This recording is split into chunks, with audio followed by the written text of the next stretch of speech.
November 14th, 1942, South Pacific Ocean, 2:17 a.m. Darkness swallows the USS South Dakota whole. A 12-year-old boy stands at his gun station. His hands shake, not from fear, from adrenaline. The radio crackles, Japanese warships closing fast. In 17 minutes, everything will change. In 17 minutes, a child will become something else entirely.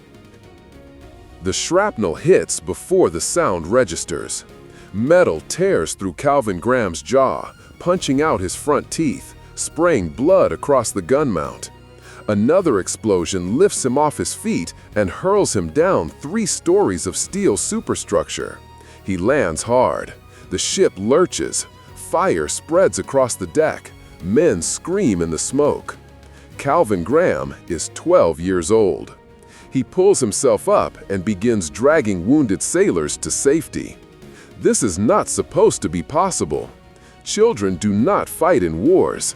They do not man anti-aircraft guns on battleships in the middle of the Pacific. They do not earn Bronze Stars for valor under fire. Yet here, in the chaos of the Naval Battle of Guadalcanal, the impossible is happening. The question is not how a boy ended up in combat. The question is how badly did he want to be there? Canton, Texas, April 3, 1930. Calvin Leon Graham entered a world already hardening against him.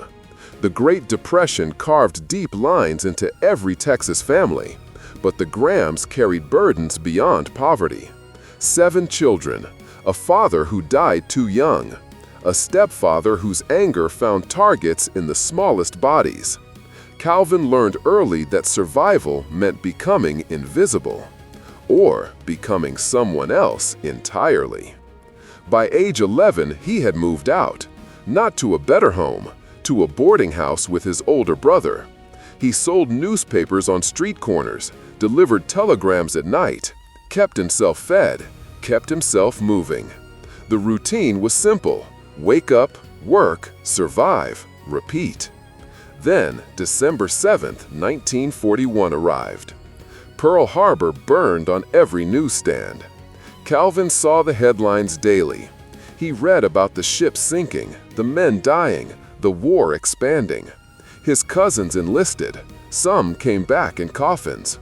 Hitler's face stared out from the papers he sold, and Calvin saw something familiar in that face: the rage of a man who thought power meant hurting the weak. "I didn't like Hitler to start with," he would later say. "He reminded me of my stepfather." At 11 years old, Calvin Graham decided to join the Navy. The absurdity of this decision cannot be overstated. He was 5 feet 2 inches tall. He weighed 125 pounds. He was in 6th grade. He had baby teeth. Yet the idea took root and grew until it consumed everything else. He began shaving his face, hoping razor burn would age him. He practiced speaking in a deeper voice, mimicking the men around him. He studied the way adults moved, talked, carried themselves. He stole an older brother's clothes, a fedora, dress shoes. Month by month, he built a disguise out of desperation. August 15, 1942. Houston Recruitment Office. Calvin walked through the door dressed in clothes that didn't fit, holding forged documents, carrying a lie that would define the rest of his life. The enlistment process was a gauntlet: height check, weight check, vision test. Each station represented another opportunity for exposure, but the real threat sat in a chair at the end of the line: the dentist. Navy dentists examined teeth to estimate age. Calvin knew this.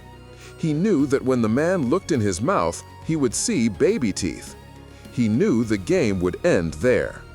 2 boys ahead of him in line were 14 and 15. Calvin watched the dentist examine them, watched him pause, watched him wave them through. When Calvin's turn came, the dentist looked. He frowned. "You're 12, he said. "Get out of here." Calvin didn't move. "Those boys ahead of me," he said, nodding toward the 14-year-olds, "they weren't 17 either. You passed them. If you don't pass me, I'll go to your superior." The dentist stared at him. The line behind Calvin grew longer. The office needed bodies. The Navy had lost thousands of sailors in the Pacific. Recruiters had quotas to meet. The dentist waved him through. Just like that, Calvin Graham became Seaman First Class Calvin Graham, age 17, on paper. His mother thought he was visiting relatives. San Diego, boot camp, late August 1942. The drill instructors knew. They always knew. Calvin wasn't the only underage recruit in the platoon. Several boys had lied their way through enlistment, and the instructors made them pay for it. Extra miles, heavier packs, longer watches. They pushed the young ones harder, trying to break them before they reached combat. Calvin didn't break. He ran the extra miles, carried the weight, learned to load a 40mm anti-aircraft gun in the dark, learned to follow orders without thinking, learned to shut down the part of his brain that asked questions. 6 weeks later, he graduated. They sent him to Pearl Harbor. They assigned him to the USS South Dakota. He turned 13 on the voyage west. USS South Dakota, October 1942. The battleship carried secrets. It was brand new, fresh from the Philadelphia Navy Yard, all gleaming steel and untested systems. Captain Thomas Lee Gatch commanded her. The crew called themselves Green Boys. Cocky, brash, completely inexperienced in actual combat. One of those Green Boys was shorter than the rest, baby-faced, quiet. Marine Henry Bucker befriended Calvin early in the voyage. "Calvin asked me, 'Can you keep a secret? I'm 15,' Bucker later recalled. After that, he took me as his best friend." Bucker didn't learn Calvin's real age until 35 years later. The South Dakota joined Task Force 16, sailing alongside the legendary carrier USS Enterprise. Their destination, the Solomon Islands. Their mission, stop the Japanese advance at Guadalcanal. The Pacific Theater in 1942 was a meat grinder. Japanese naval superiority seemed absolute. American carriers were being sunk. Islands were being lost. The war in the Pacific felt like a retreat, punctuated by desperate defensive stands. Calvin Graham manned his gun and waited. October 26, 1942. Battle of Santa Cruz Islands. First contact came at noon. Japanese aircraft swarmed the task force like hornets, the sky filled with tracers. The South Dakota's 40mm guns roared to life. Calvin loaded shells until his arms burned. The gun crew worked in practiced rhythm: load, fire, load, fire, load, fire. Around them, the ocean erupted. The carrier USS Hornet took multiple torpedo hits. It began to list, burning. Japanese planes dove through the anti-aircraft fire, some exploding mid-air, others pressing through to drop their payloads. The South Dakota shot down 26 enemy aircraft that day. Calvin Graham had been in combat for exactly 4 hours. He was 13 years old. The battle ended in a tactical stalemate. Both sides withdrew to lick their wounds. The Hornet sank. The Enterprise limped away damaged. The South Dakota, miraculously, remained operational. They had 3 weeks before the next engagement. 3 weeks for the crew to learn that they had survived only the opening round. November 14, 1942. Naval Battle of Guadalcanal, night. The Japanese fleet came in darkness. Destroyers first, then cruisers, then battleships. The South Dakota and USS Washington moved to intercept, accompanied by 4 American destroyers. The Japanese opened fire immediately, and the American destroyers were obliterated within minutes. The South Dakota became isolated. She encountered 8 Japanese destroyers in quick succession. Her 16-inch guns destroyed 3 before the enemy warships found their range. A searchlight locked onto the battleship, illuminating her for every gun in the Japanese fleet. 47 hits. The South Dakota took 47 direct hits in rapid succession. Radio dead, radar offline, power fluctuating, fire spreading. The tactical situation dissolved into chaos. Calvin Graham stood at his gun station as the world ended around him. The air filled with shrapnel. Flames crawled across the deck. Men fell and didn't get back up. Then something hit him in the face. The shrapnel tore through his jaw and mouth, punching out his front teeth. Blood filled his throat. The pain was immediate and overwhelming. Another explosion followed. Calvin Graham was thrown into the air.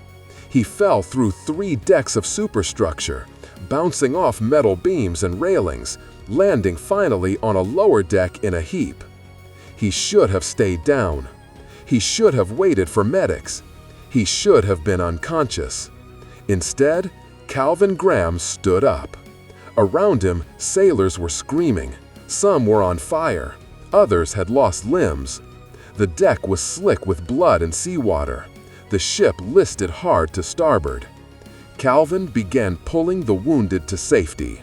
He stripped belts from dead sailors and made tourniquets for the living. He sat with the injured through the long night, giving them cigarettes, talking to them, keeping them conscious. His face was a ruin. His jaw hung wrong. Burns covered his arms and legs. He kept working. I took belts off the dead and made tourniquets for the living and gave them cigarettes and encouraged them all night, he later recalled. It was a long night. It aged me. I didn't do any complaining because half the ship was dead. The South Dakota survived, barely. She limped back to New York for repairs, having endured more punishment than any battleship in the Pacific Fleet. The Japanese were convinced they had sunk her. The Navy encouraged this belief, stripping her of identifying markings and referring to her only as Battleship X in all communications. The secret battleship carried another secret. Her youngest gunner was 13 years old. December 18, 1942, Brooklyn Navy Yard. The crew disembarked as heroes. The South Dakota received a Navy unit commendation. Individual sailors received medals for extraordinary valor. Calvin Graham was awarded the Bronze Star and the Purple Heart. Reporters descended on the ship. Newsreels captured the crew. The footage played in theaters across America. In Houston, Texas, a woman saw her son's face on the screen. Calvin's mother recognized him instantly. The shock gave way to fury, then fear. She wrote to the Navy immediately, revealing Calvin's true age. The Navy's response was swift and brutal. Calvin was thrown in the brig, not released, not discharged, imprisoned. He spent 3 months in a cell in Corpus Christi. His medals were stripped, his service record was flagged. His sister threatened to go to the press before the Navy finally released him. On April 1, 1943, Calvin Graham received a dishonorable discharge. He was 13 years old. The Bronze Star and Purple Heart he had earned pulling dying men to safety were revoked. The Navy denied him all benefits. They told him he had never served. They told him his combat record didn't exist. They told him he was a liar. Houston, Texas, 1943 to 1992. Calvin Graham came home to a world that didn't want him. At 13, he tried returning to school. He couldn't keep pace with students his own age. The things he had seen in the Pacific had changed him in ways that couldn't be unmade. He dropped out. At 14, he got married. At 15, he became a father. At 17, he enlisted in the Marine Corps, legally. At 20, He broke his back in a fall and received a disability discharge. The only work he could find was selling magazine subscriptions. For decades, Calvin Graham fought to restore his service record. He wrote letters to Congress. He contacted veterans organizations. He told his story to anyone who would listen. Most people didn't believe him. A 12-year-old in combat? Absurd. A child earning a Bronze Star? Impossible. But Calvin had witnesses, fellow sailors who remembered him, combat records that confirmed his presence, injury reports that matched his scars. In 1977, 2 Texas senators took up his cause. In 1978, President Jimmy Carter approved an honorable discharge and restored all of Calvin's medals, except one. The Purple Heart remained revoked. In 1988, his story was adapted into a television movie called Too Young the Hero, starring Rick Schroder. The production paid him $50,000. After agents and writers took their cuts, Calvin received $15,000 before taxes. President Ronald Reagan signed legislation granting Calvin full disability benefits and $18,000 for past medical bills, contingent on receipts. Many of the doctors who had treated Calvin were dead. Most records were lost. He received $2,100. Calvin Graham died of heart failure on November 6, 1992. He was 62 years old. Shortly before his death, his nephew visited him. Calvin told me, "You know, I'm not going to be here much longer. My old heart's fixin' to play out on me," he later recalled. He talked about his medals. He'd gotten his Bronze Star and the others back, everything except the Purple Heart. He couldn't figure why they'd held up that one. 2 years after Calvin Graham died, Navy Secretary John Dalton restored his Purple Heart. It was presented to his widow at a ceremony in Arlington, Texas. The boy who pulled dying sailors to safety at age 12 finally received the medal he had earned 52 years earlier. Reflection. War does not care about age. Bullets do not check birth certificates before they strike. Shrapnel does not distinguish between children and adults. The ocean swallows 12-year-olds and 30-year-olds with equal indifference. Calvin Graham understood this in a way most people never will. He knew that courage isn't about being old enough or strong enough or ready enough. Courage is about standing at your gun station when the shells start falling. It's about pulling the wounded to safety when you're wounded yourself. It's about making tourniquets from dead men's belts and sitting through the long night with the dying. It's about being 12 years old and deciding that some things matter more than childhood. The tragedy of Calvin Graham's story isn't that a child fought in war. Wars throughout history have exploited children, grinding them up in conflicts they didn't start and couldn't stop. The tragedy is what happened after. The nation that sent him into combat denied his service when it became inconvenient. The military that decorated him for valor stripped those decorations when they discovered his age. The government that asked him to sacrifice his childhood refused to acknowledge that sacrifice for 46 years. Calvin Graham spent more time fighting for recognition than he spent fighting the Japanese. He died before he received it. This is the cost we refuse to calculate. Not just the bullets and bombs and burning ships, not just the immediate casualties of combat, but the long, grinding aftermath. The decades of struggling for benefits, the endless bureaucratic battles, the disbelief, the dismissal, the way we use people up and then forget them. Calvin Graham's story should be impossible. A 12-year-old enlisting in the Navy, a 13-year-old earning a Bronze Star, a child becoming one of the most decorated sailors in the Pacific Theater. But it happened. The scars were real, the medals were real, the 47 hits on the South Dakota were real, the 3-story fall was real, the tourniquets were real, the long right was real. Calvin Graham was real. We remember him now not as a curiosity or an anomaly, but as a reminder that courage has no minimum age requirement, that sacrifice demands recognition regardless of who makes it, that a nation owes debts to everyone who serves, even when, especially when, they shouldn't have been there in the first place. The boy who became a soldier at 13 taught us something about what humans are capable of enduring. The man who spent 50 years fighting for recognition taught us something about what humans shouldn't have to endure.